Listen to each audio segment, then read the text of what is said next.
ಗ್ರಾಮದಲ್ಲಿ ಒಂದು old white house ಇತ್ತು. 3 ವರ್ಷಗಳಿಂದ ಅದು ಲಾಕ್ ಆಗೇ ಇತ್ತು.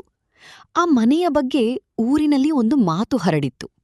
ರಾತ್ರಿ ಅಲ್ಲಿ ಲೈಟ್ ಕಾಣಿಸ್ತು ಅಂದ್ರೆ ಯಾರೋ ಒಳಗಿದ್ದಾರೆ. ಆದ್ರೆ ಯಾರು ಅಂತ ಯಾರಿಗೂ ಗೊತ್ತಿರ್ಲಿಲ್ಲ. ಮಂಜ ವಿಲೇಜ್ ಕೇಬಲ್ ಆಫೀಸ್ನಲ್ಲಿ ನೈಟ್ ಶಿಫ್ಟ್ ಮಾಡ್ತಿದ್ದ. ಅವನ ಬೆಸ್ಟ್ ಫ್ರೆಂಡ್ ಕರಿಯ ಟೀ ಶಾಪ್ ನಡೆಸ್ತಿದ್ದ. ಪ್ರತಿ ರಾತ್ರಿ ಶಿಫ್ಟ್ ಮುಗಿದ್ಮೇಲೆ ಮಂಜ ಟೀ ಅಂಗಡಿಗೆ ಬಂದು ಇಬ್ರೂ ಮಾತಾಡ್ತಿದ್ರು. ಒಂದು ಮಳೆ ರಾತ್ರಿ ಮಂಜ ಕೇಬಲ್ ಲೈನ್ ಚೆಕ್ ಮಾಡಿ ಮನೆಗೆ ಬರ್ತಿದ್ದಾಗ ಅನ್ನೋನ್ ನಂಬರ್ನಿಂದ ಕಾಲ್ ಬಂತು. ಹಲೋ. ಸ್ವಲ್ಪ ಸೆಕೆಂಡ್ ಸೈಲೆನ್ಸ್. ನಂತರ ನಿಧಾನ ಫೀಮೇಲ್ ವಾಯ್ಸ್. ನನ್ನನ್ನ ಸೇವ್ ಮಾಡು. ಕಾಲ್ ಕಟ್ಟಾಯ್ತು. ಮಂಜ ಮತ್ತೆ ಕರೆ ಮಾಡಿದ. Number switch off. ಮುಂದಿನ ದಿನ ಟೀ ಅಂಗಡಿಯಲ್ಲಿ ಮಂಜ ಆ ವಿಷಯ ಕರಿಯಾಗೆ ಹೇಳಿದ. ಕರಿಯ ನಕ್ಕು ಹೇಳಿದ, ಮಗ, ಡ್ರಂಕ್ ಫೆಲೋಸ್ ಪ್ರ್ಯಾಂಕ್ ಮಾಡಿರ್ತಾರೆ, ಟೆನ್ಷನ್ ಬೇಡ. ಆದ್ರೆ ಅದೇ ರಾತ್ರಿ ಮತ್ತೆ ಕಾಲ್ ಬಂತು. ಈ ಸಲ ವಾಯ್ಸ್ ಕ್ಲಿಯರ್ ಆಗಿತ್ತು. Lake road, white house. Call cut.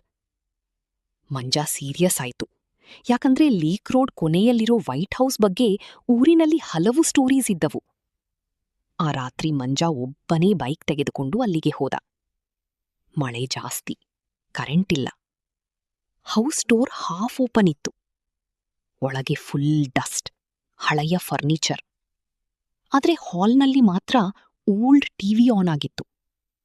TV screen ಮೇಲೆ ಒಬ್ಬ ಹುಡುಗಿ ಹೆಲ್ಪ್ ಕೇಳ್ತಿರೋ ಓಲ್ಡ್ ವಿಡಿಯೋ ಪ್ಲೇ ಆಗ್ತಿತ್ತು. ಸಡನ್ಲಿ ವಿಡಿಯೋ ಸ್ಟಾಪ್ ಆಯ್ತು. ಸ್ಕ್ರೀನ್ ಬ್ಲ್ಯಾಕ್ ಆಗಿ ಒಂದು ಲೈನ್ ಬಂತು, ಯು ಆರ್ ಲೇಟ್. ಅದೇ ಸಮಯದಲ್ಲಿ ಮೇಲಿನ ಫ್ಲೋರ್ನಲ್ಲಿ ಏನೋ ಬಿದ್ದ ಸೌಂಡ್ ಕೇಳಿಸ್ತು. ಮಂಜ ಟಾರ್ಚ್ ಹಿಡಿದು ನಿಧಾನವಾಗಿ ಸ್ಟೇರ್ಸ್ ಏರಿದ. ಮೇಲೆ ಒಂದೇ ರೂಮ್ ಲಾಕ್ ಆಗಿತ್ತು. ಒಳಗಿಂದ ಕ್ರೈಯಿಂಗ್ ಸೌಂಡ್ ಬರುತ್ತಿತ್ತು. ಡೋರ್ ಜೋರಾಗಿ ತಳ್ಳಿದ. ಒಳಗೆ ಯಾರೂ ಇರ್ಲಿಲ್ಲ. ಕೇವಲ ಒಂದು ಓಲ್ಡ್ ಮೊಬೈಲ್ ಫ್ಲೋರ್ ಮೇಲೆ ಬ್ಲಿಂಕ್ ಆಗ್ತಿತ್ತು. ಫೋನ್ ಸ್ಕ್ರೀನ್ನಲ್ಲಿ live call running. Caller name unknown. Manja phone ಎತ್ತಿದ. ಅದೇ ಫೀಮೇಲ್ ವಾಯ್ಸ್.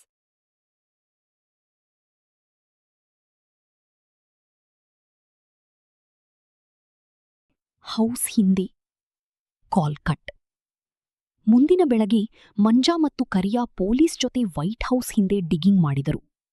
ಸ್ವಲ್ಪ ಸಮಯದ ನಂತರ ಸಾಯಿಲ್ ಒಳಗಿಂದ ಸ್ಕೆಲೆಟನ್ ಸಿಕ್ಕಿತು.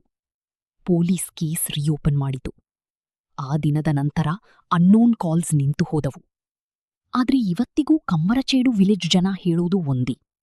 ಮಳೆ ರಾತ್ರಿ ವೈಟ್ ಹೌಸ್ ಹತ್ರ ಹೋಗಿದ್ರೆ ಕೆಲವೊಮ್ಮೆ ಟಿವಿ ಸ್ಕ್ರೀನ್ ಮೇಲೆ ಒಂದು ಸೆಂಟೆನ್ಸ್ ಕಾಣಿಸುತ್ತಂತೆ, ಥ್ಯಾಂಕ್ ಯು ಮಂಜ.